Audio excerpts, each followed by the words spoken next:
mensagens comprometedoras de Lulinha, o filho de Lula, com investigados pelas fraudes bilionárias no INSS. Bom, Boninho, é mais um escândalo ali que ronda, o governo Lula e pode até acabar interferindo na eleição, pode até ser usado como munição pela oposição.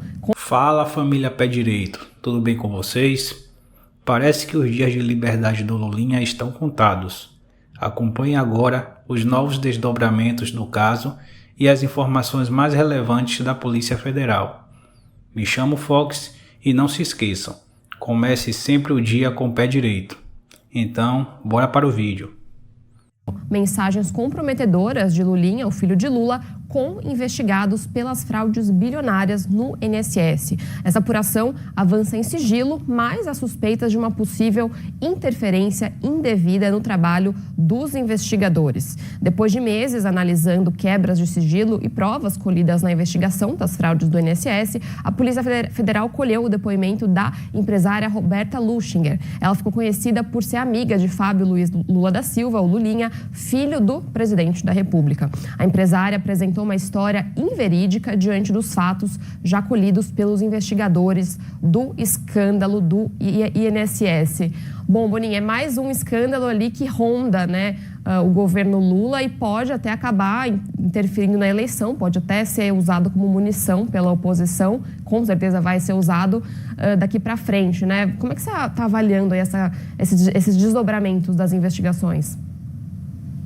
Mas esse é o tema que mais preocupa o presidente Lula no momento, porque ele está sendo informado, não deveria, mas está recebendo informações de que as investigações que estão ocorrendo na Polícia Federal, elas estão avançando de fato para mostrar a atuação do filho dele, o Fábio Luiz, com aquele empresário que é o pivô do esquema de fraudes no INSS, o Antônio Carlos Camilo, o famoso careca do INSS. E a Polícia Federal até aqui vinha fazendo uma investigação que aparentemente tinha um tempo próprio para caminhar dentro da Polícia Federal do que em relação a outros investigados. Tudo que era do Lulinha atrasava, Ou quando você tinha uma informação que o próprio governo já sabia de antemão que seria positiva ao filho do Lula, aí eles queriam acelerar. Então, tem uma história de bastidor das investigações que mostram que um delegado chegou a sair da investigação por causa de pressões que recebeu para acelerar a análise do sigilo bancário e fiscal do Lulinha, porque no Planalto tinha informação de que naquele documento ali, as demonstrações financeiras do filho do presidente, não ia sair dali nenhuma irregularidade, nada comprometedor, então servia aquela tese da defesa de mostrar para todo mundo que não tem nenhuma irregularidade a ser imputada em relação ao Fábio Luiz. Agora, as investigações estão avançando para a quebra de sigilo telemático, as mensagens trocadas pelo Fábio Luiz com os integrantes desse esquema de corrupção no INSS. E é aí que mora a grande disputa do momento, porque o presidente Lula falou publicamente, num ato do governo, que queria interferir na lógica de distribuição dos policiais federais pelo país, porque tem muito policial que é delegado da Polícia Federal, mas está despachando em outros lugares, incluindo aqueles que estão trabalhando na investigação contra o filho dele no Supremo. E com essa movimentação, na esteira desses discursos do presidente, de que os delegados deveriam ser deslocados e tudo mais, acabou que ocorreu, de fato, uma mudança concreta na investigação do INSS. Justamente o delegado que estava investigando o Lulinha, saiu do caso. E aí o ministro André Mendonça, que é o relator dessa investigação, ele está, primeiro, suspeita de que há um movimento de obstrução de justiça, dificultar a investigação para tentar blindar o filho do presidente da República, e por causa disso vai cobrar explicações, abrir um procedimento para tratar especificamente desse assunto. Isso, claro, não interfere no que está acontecendo nas investigações, porque como a Polícia Federal vem obtendo informações cada vez mais detalhadas do que foi essa fraude no INSS, ao colher o depoimento, por exemplo, da Roberta, que é uma amiga do Lulinha, a Polícia Federal plantou ali várias armadilhas para ela. Deixou que ela falasse, caísse em contradição, omitisse informações e até mentisse abertamente sobre determinadas relações que ela teria ali nesses negócios com o Fábio Luiz. E por causa disso ela saiu pior desse depoimento do que entrou. O que a gente pode esperar para os próximos dias, Laísa, é que vem muita confusão do PT. A esquerda está apreensiva com a visita de Flávio Bolsonaro a Donald Trump na Casa Branca. Vejam agora a análise do Caio Coppola sobre esta visita. Tá gostando do vídeo? Então deixa o like antes que criem post sobre as curtidas também. E já se inscreva no canal para não perder os próximos episódios dessa novela da nossa política brasileira. Aqui estão 3 sinais que a campanha petista está assustada com a força da candidatura de Flávio Bolsonaro. Sinal número 1, a química falhou. O governo petista foi informado pela imprensa sobre a visita de Flávio à Casa Branca e, segundo fontes palacianas, o Planalto vê o encontro com preocupação e avalia a eventual reunião como ruim. Sinal número 2. Semana passada, parlamentares petistas acionaram o STF e a Polícia Federal solicitando a apreensão do passaporte de Flávio Bolsonaro sob a alegação fajuta de risco de fuga do senador ao viajar para os Estados Unidos. E sinal número 3. Uma liderança do PT e os advogados militantes do grupo Prerrogativas peticionaram ao TSE a censura do filme Dark Horse sobre a vida de Jair Bolsonaro. O herói de guerra e estadista britânico Winston Churchill não se incomodava nem um pouco em ser uma pedra no sapato dos seus adversários e atribui-se a ele a seguinte constatação: você tem inimigos? Que bom! Isso significa que você defendeu alguma coisa em algum momento da sua vida. Por essa medida, seja lá o que a candidatura de Flávio Bolsonaro representa, ela está defendendo alguma coisa que incomoda demais o Partido dos Trabalhadores. Só na última semana, os petistas já mobilizaram seus tentáculos no Itamaraty, na imprensa, no Congresso, na advocacia criminal, na Polícia Federal, no Tribunal Superior Eleitoral e até no Supremo Tribunal Federal. Tudo isso para atrapalhar uma candidatura que, segundo a esquerda militante, sangraria até sua derrota inescapável nas eleições. Mas, porém, todavia, contudo, essa não parece ser a opinião do governo americano, que, ao que consta, prestigiará Flávio Bolsonaro com a preciosa oportunidade de uma reunião na Casa Branca com Donald Trump. Se a ideia prosperar, as comparações serão inevitáveis, porque Lula esteve com o presidente americano no começo do mês. E apesar das narrativas ventiladas pela propaganda petista, o encontro foi muito ruim. A recepção foi modesta por uma ala lateral do complexo. O secretário de Estado, o segundo homem mais poderoso do governo americano, que é uma liderança latina, nem estava presente.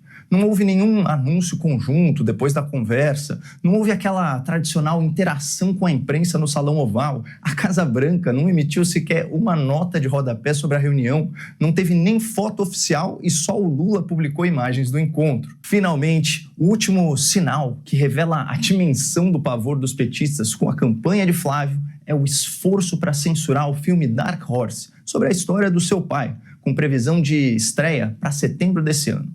Lideranças do PT e advogados do grupo Prerrogativas argumentaram perante a Justiça Eleitoral que a cinebiografia de Jair Bolsonaro é uma propaganda eleitoral dissimulada, que interfere na igualdade de oportunidades entre os candidatos. Peraí, Lula tem toda a oportunidade de ir atrás de financiamento, público ou privado, para fazer um filme, nacional ou internacional, sobre o seu pai. Eu só não sei se alguém vai querer assistir. Aliás, o filme do próprio Lula, de 2010, foi lançado em pleno ano eleitoral. Custou, em valores corrigidos, dezenas de milhões de reais e foi financiado por empresas que, mais tarde, foram investigadas por corrupção e condenadas na Lava Jato. Mas, por algum motivo, ninguém cobra explicações do Lula sobre isso.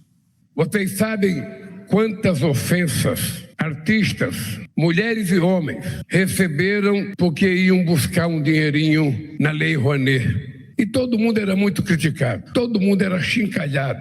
Nós nunca fomos atrás da Lei Daniel Vocaro para financiar nenhum artista brasileiro. E o pior é que até daria para levar a sério o argumento de propaganda eleitoral dissimulada se o protagonista do filme Dark Horse fosse, de fato, o candidato. Mas que eu saiba, Jair Bolsonaro está doente, inelegível e censurado, impedido até de usar redes sociais e dar entrevistas.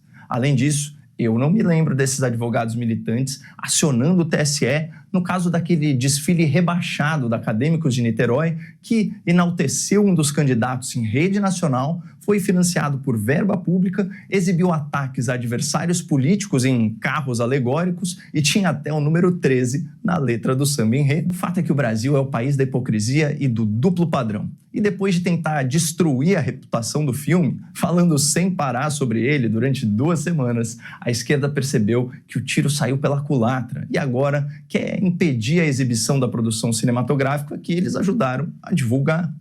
Mas uma coisa é certa, e ela vale tanto para o filme do Jair quanto para a campanha do Flávio.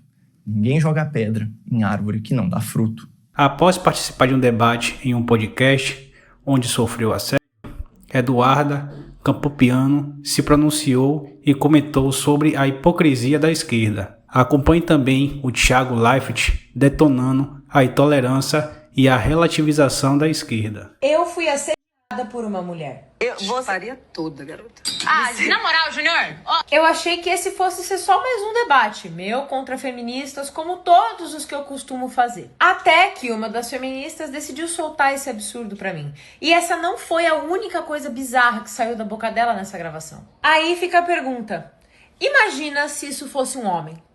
Imagina se no lugar dela fosse um homem tendo a cara de pau de falar todas essas coisas pra mim na frente de uma câmera.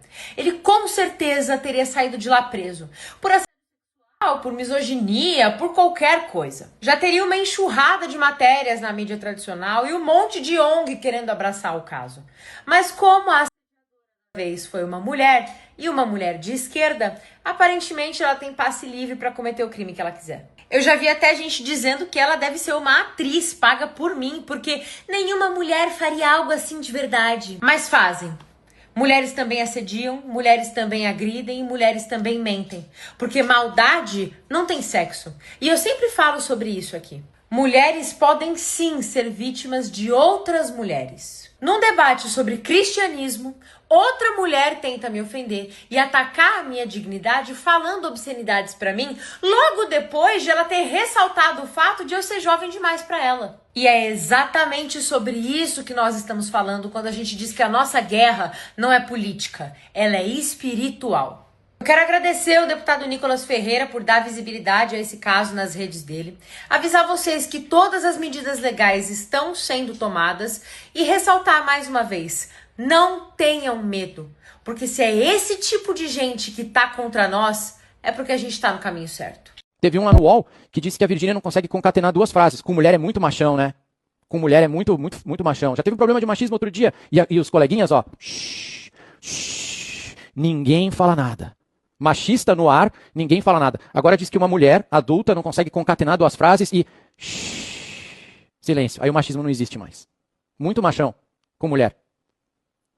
E o amigo dele, que senta do lado dele, quando o Felipe Melo foi ser contratado pelo Sport TV, falou: nossa profissão está sendo invadida por ex-jogadores. Meu Deus, tem um ex-jogador sentado do lado dele, amigo dele, tomam cerveja juntos. Tem um ex-jogador do lado, ele não fala absolutamente nada. A Globo tem Alex, vai citando aí, Caio Ribeiro, Roger, mas tem uma porrada de ex-jogador comentando e trabalhando, um monte. Cada hora um novo é contratado. Mas ele implicou isso aí só com o Felipe Melo.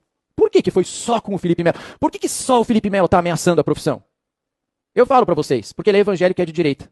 E esses caras são tão fanáticos, mas tão fanáticos, que eles não conseguem conviver com uma pessoa como o Felipe Melo, que pensa diferente deles, que tem uma religião diferente da deles, que vota num candidato diferente do deles, só isso. Eu consigo conviver. Vocês conseguem, chat?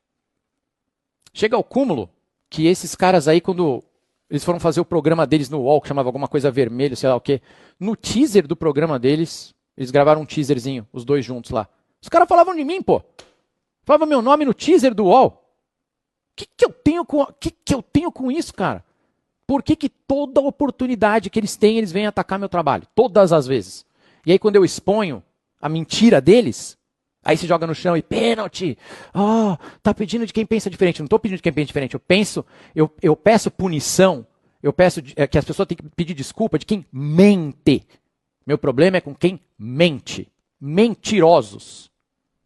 Dissimulado. Esse é meu problema.